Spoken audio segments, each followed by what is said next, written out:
नमस्कार दोस्तों, GPS online class में आपका स्वागत है। दोस्तों, आज हम कक्षा 10 के अध्याय 3 आनुवंशिकी के बारे में अध्ययन करेंगे। सबसे पहले दोस्तों हम बात करते हैं आनुवंशिकी। आनुवंशिकी क्या है? विज्ञान की वह शाखा जिसमें आनुवंशिकता का अध्ययन किया जाता है, आनुवंशिकी कहलाती है। आनुवंशिकता का अध्ययन किया जाता है। आनुवंशिकता क्या है? सबसे पहले हम इसकी बात करते हैं। आनुवंशिकता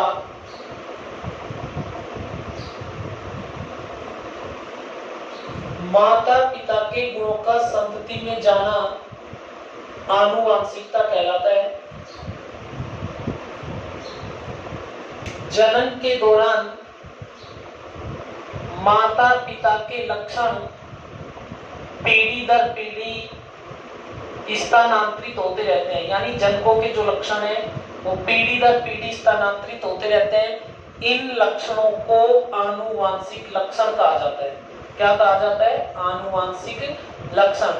तथा आनुवंशिक लक्षणों का जनक से संतति में स्थानांतरण, आनुवंशिक लक्षणों का जनक से संतति में स्थानांतरण कहलाता है वंशागति।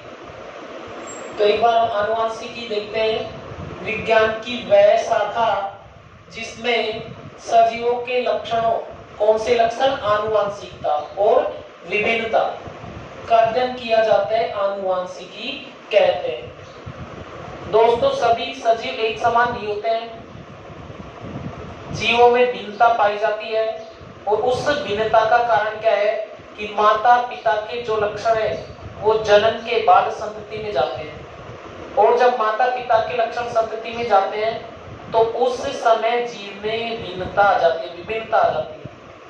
हमने देखा है कि एक ही पिता की 3, 4, 5 जो संतान होती हैं वो सभी समान नहीं होती हैं, उनमें कुछ भिन्नताएं पाई जाती हैं। उसका कारण क्या है कि जब माता पिता के जो लक्षण है जब संतति में जाते हैं तो उन लक्षणों के संतति में जाने के कारण भिन्नता आ जाती है। क्या आ जाती है? भिन्नता। तो आनुवंशिकी तो क्या है कि विज्ञान की वह शाखा जिसमें हम आनुवंशिकता और विभिन्नताओं, आनुवंशिकता का मतलब है माता पिता के जो लक्षण है उनका संतति में जाना आनुवंशिकता कहलाता है। तो आनुवंशिकता और विभिन्नता यानी जीव के अंदर जो भिन्नताएं होती हैं किसके कारण होती है का अध्ययन आनुवंशिकी के अंदर किया जाता है। आनुवंशिकी शब्द का सर्वप्रथम प्रयोग बैटसन ने किया। किसने किया? बैटसन ने। कब किया? सन 1905 में। आनुवंशिकी शब्द का सर्वप्रथम प्रयोग बैटसन ने किया, सन 1905 में किया। और इस शब्द की उत्पत्ति, जो आनुवंशिकी शब्द है, इस शब्द की उत्पत्ति ग्रीक भाषा के जीन शब्द से हुई। कौन से शब्द से हुई? जीन से। यानी आनुवंशिकी जो शब्द है, जेनेटिक जो शब्द है, उस जेनेटिक शब्द की उत्पत्ति ग्रीक भाषा के जीन शब्द से हुई। किससे हुई? जीन शब्द से। यदि हम आनुवंशिक लक्षणों की बात करें, आनुवंशिक लक्षण, तो आनुवंशिक लक्षण क्या होते हैं? जब जनक जन्म करते हैं तो जन्म के बाद जो लक्षण होते हैं वो पीढ़ी दर पीढ़ी स्थानांतरित होते रहते हैं। जन्म के बाद जनकों के लक्षण या गुण पीढ़ी दर पीढ़ी स्थानांतरित होते हैं। पीढ़ी दर पीढ़ी स्थानांतरित होते हैं। इन लक्षणों को कहा जाता है आनुवंशिक लक्षण। क्या कहा जाता है? आनुवंशिक लक्षण। अब हम बात करते हैं वंशागति। वंशागति क्या होती है कि जनक से लक्षणों का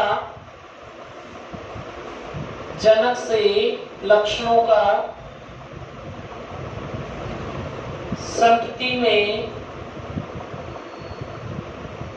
जाना, जनक से लक्षणों का संतति में जाना वंशागति कहलाती है। यानी जो माता पिता के गुण है वो पीढ़ी दर पीढ़ी संतति में यानी संतान में स्थानांतरित होते रहते हैं। तो गुणों का स्थानांतरित होना कहलाता है आनुवंशिकता। लक्षणों का स्थानांतरण होना, यह लक्षणों के स्थानांतरण होने का जो गुण है उसे कहा जाता है आनुवंशिकता। क्या कहा जाता है? आनुवंशिकता। आनुवंशिकता के बारे में सबसे ज्यादा श्रेय मेंडल को दिया जाता है, क्योंकि मेंडल को आनुवंशिकता का जनक कहा जाता है। मेंडल को आनुवंशिकता का जनक कहा जाता है। यानी जो शब्द दिया था वो तो दिया था बैटसन ने, शब्द तो दिया था बैटसन ने, लेकिन सबसे ज्यादा जो बताया था आनुवंशिकता के बारे में वो मेंडल ने बताया था। इसलिए मेंडल को आनुवंशिकता का जनक कहा जाता है। क्या कहा जाता है? जनक। यदि हम मेंडल के जीवन परिचय की बात करें तो मेंडल का जन्म 18 जुलाई 1822 में ऑस्ट्रिया में हुआ था। 1842 में इन्होंने दर्शन शास्त्र की उपाधि प्राप्त की, डिग्री प्राप्त की और 1843 में चर्च में पादरी बन गए। जब ये 1843 में चर्च में पादरी थे, पादरी पद पर रहते हुए इन्होंने सन 1856 से 1863 यानी 7 वर्षों तक उस चर्च में ही उद्यान मटर पर, चर्च में जो उद्यान था उस उद्यान में उद्यान मटर पर अपने प्रयोग किए। प्रयोग करने के बाद सन 1865 में इन्होंने अपने प्रयोगों के निष्कर्ष को, कब? सन 1865 में इन्होंने अपने प्रयोगों के निष्कर्ष को ब्रून सोसाइटी ऑफ नेचुरल हिस्ट्री, जो वहां की सोसाइटी थी ब्रून सोसाइटी ऑफ नेचुरल हिस्ट्री के समक्ष अपने प्रयोगों के जो निष्कर्ष थे, प्रयोग थे, उनको प्रस्तुत किया। प्रस्तुत करने के बाद सन 1866 में वहां की जब पादप वार्षिकी छपी तो उस पादप वार्षिकी के अंतर्गत इनके प्रयोगों को प्रकाशित किया गया, छापा गया। मेंडल ने जो प्रयोग किए थे उन प्रयोगों के निष्कर्ष के आधार पर आनुवंशिकता के नियमों का प्रतिपादन हुआ और जो पादप वार्षिकी में इनके प्रयोग छपे थे उन्हें पादप संकरण पर प्रयोग के नाम से छापा गया। 6 जनवरी सन 1884 को मेंडल की मृत्यु हो गई। कब? 6 जनवरी 1884 को। तो एक बार हम पुनः देखते हैं मेंडल का जीवन परिचय। मेंडल का जन्म 18 जुलाई 1822 को हुआ। कब हुआ? 18 जुलाई 1822 को। कहां हुआ था? ऑस्ट्रिया के हेजनडार्फ प्रांत के सिलिसियन गांव में। कहां पर हुआ था? ऑस्ट्रिया के हेजनडार्फ प्रांत के सिलिसियन गांव में हुआ था। सन 1842 में इन्होंने दर्शन शास्त्र में डिग्री प्राप्त कर ली और डिग्री प्राप्त करने के बाद सन 1843 में इन्हें चर्च में पादरी बना दिया गया। चर्च में पादरी कब बने? सन 1843 में। यहाँ इन्होंने उद्यान मटर पर अपने प्रयोग किए। किस पर प्रयोग किए? उद्यान मटर पर। और 7 वर्ष तक अपने प्रयोग किए थे, 1856 से 1863, 7 वर्ष तक अपने प्रयोग किए थे। प्रयोग करने के बाद सन 1865 में इनके प्रयोग निष्कर्ष ब्रून सोसाइटी ऑफ नेचुरल हिस्ट्री के समक्ष शोध पत्र के रूप में प्रस्तुत हुए। प्रयोग करने के बाद क्या किया मेंडल ने? 1865 में अपने जो प्रयोग थे और उनके जो निष्कर्ष थे उनको ब्रून सोसाइटी ऑफ नेचुरल हिस्ट्री के समक्ष प्रस्तुत किया। और प्रस्तुत करने के बाद सन 1866 में पादप संकरण पर प्रयोग के नाम से वहां की जो वार्षिकी थी उस पादप वार्षिकी में इनके प्रयोगों को छापा गया। इनके प्रयोगों के आधार पर आनुवंशिकता के नियमों का प्रतिपादन हुआ। किसके नियमों का? आनुवंशिकता के नियमों का प्रतिपादन हुआ, जिन्हें मेंडलवाद कहते हैं। किसे कहते हैं? मेंडलवाद। आनुवांशिकता के जो नियम थे उन्हें क्या कहा गया? मेंडलवाद। यानी मेंडल ने जो नियम दिए थे मेंडलवाद कहा गया। 6 जनवरी 1884 को मेंडल की मृत्यु हुई।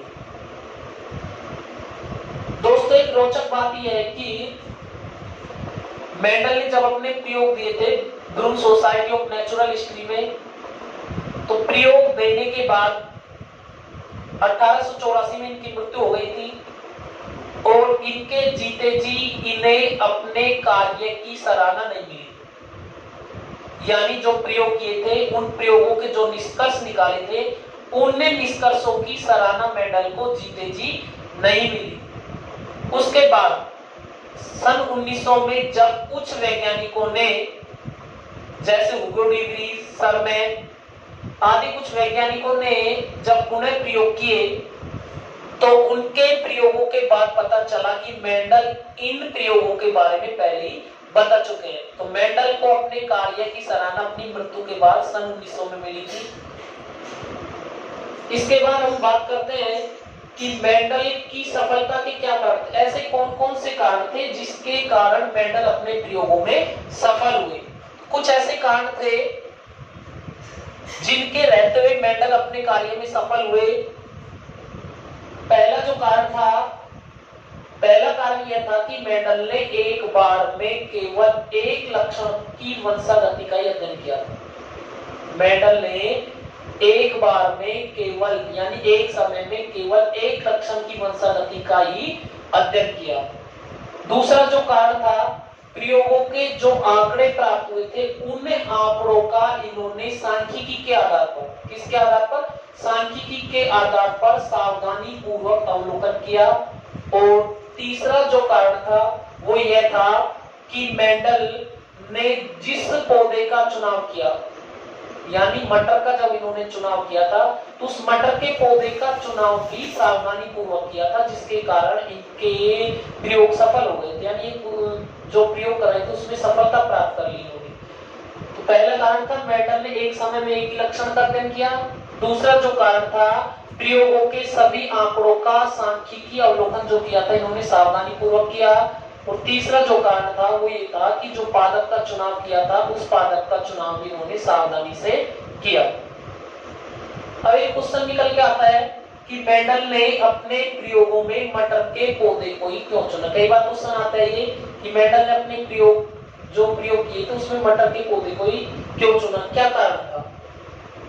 सबसे पहला कारण तो ये था कि मटर के पौधे का जीवन काल बहुत कम होता है, यानी 1 वर्षीय पादप है, तो इसकी बहुत सी पीढ़ियों का अध्ययन आसानी से किया जा सकता है। पहले वर्ष लक्षण का अध्ययन कर सकते हैं, दूसरे वर्ष दूसरे लक्षण का अध्ययन कर सकते हैं। तो जीवन काल कम होने के कारण मेंडल ने मटर के पौधे को चुना। दूसरा जो इसका कारण था कि बहुत कम क्षेत्र में अधिक पौधों को आसानी से उगाया जा सकता है। पौधे का आकार छोटा था, उसके कारण बहुत से पौधों को कम क्षेत्र में आसानी से उगाया जा सकता है, ये भी एक कारण था। तीसरा जो कारण था कि जो मटर का पौधा है उससे उद्यान में गमले में आसानी से उगाया जा सकता है। पादप आकार इतना छोटा होता है कि उसे हम गमले में आसानी से उगा सकते हैं। इसके अतिरिक्त अन्य जो कारण थे, मटर के पौधे में स्वयं परागण और पर परागण यानी द्विलिंगी पुष्प है, स्वयं परागण भी हम आसानी से करा सकते हैं और पर परागण भी, यानी पर परागण की क्रिया विपुंसन के द्वारा कराई जा सकती है। यानी पुंकेसर को यदि चिमटी के सहायता से निकाल दिया जाए पुष्प से तो उस समय पर परागण की क्रिया संपन्न होती है। तो स्वयं परागण और पर परागण की प्रक्रिया भी आसानी से संपन्न कराई जा सकती है। इसके अतिरिक्त इसमें अनेक विपर्यासी लक्षण पाए जाते हैं, यानी अलग अलग लक्षण पाए जाते हैं। और मेंडल ने 7 जोड़ी विपर्यासी लक्षणों पर अपने प्रयोग किए थे। कितने जोड़ी पर? 7 जोड़ी विपर्यासी लक्षणों पर मेंडल ने अपने प्रयोग किए थे। इसके अतिरिक्त अन्य कुछ कारण भी थे कि उस समय बाजार में मटर की आवक अधिक थी और मटर की आवक अधिक होने के कारण मटर के बीज सस्ती दर पर उपलब्ध थे, जिसके कारण मेंडल ने उन्हें आसानी से खरीदकर अपना प्रयोग प्रारंभ कर दिया। तो क्या क्या कारण थे? पहला जो कारण था, मटर के पौधे का जीवन काल कम समय का होता है। दूसरा जो कारण था, बहुत कम क्षेत्र में अधिक पौधों को आसानी से उगाया जा सकता है। तीसरा जो कारण था, इसे सरलता से उद्यान में गमले में भी उगाया जा सकता है। चौथा जो कारण था, यानी स्वयं परागण और पर परागण की प्रक्रिया भी आसानी से संपन्न कराई जा सकती है। पांचवा जो कारण था, इसमें अनेक जोड़ी विपर्यासी लक्षण पाए जाते हैं, जिसके कारण भिन्न भिन्न गुणों का अध्ययन करना आसान हो गया था। साथ साथ उस समय बाजार में आवक अधिक होने के कारण जो बीज थे वो सस्ती दर पर उपलब्ध थे। आज के वीडियो में सिर्फ इतना ही। दोस्तों, यदि आपको हमारा यह वीडियो पसंद आया तो हमारे YouTube चैनल को सब्सक्राइब करना न भूलें। धन्यवाद।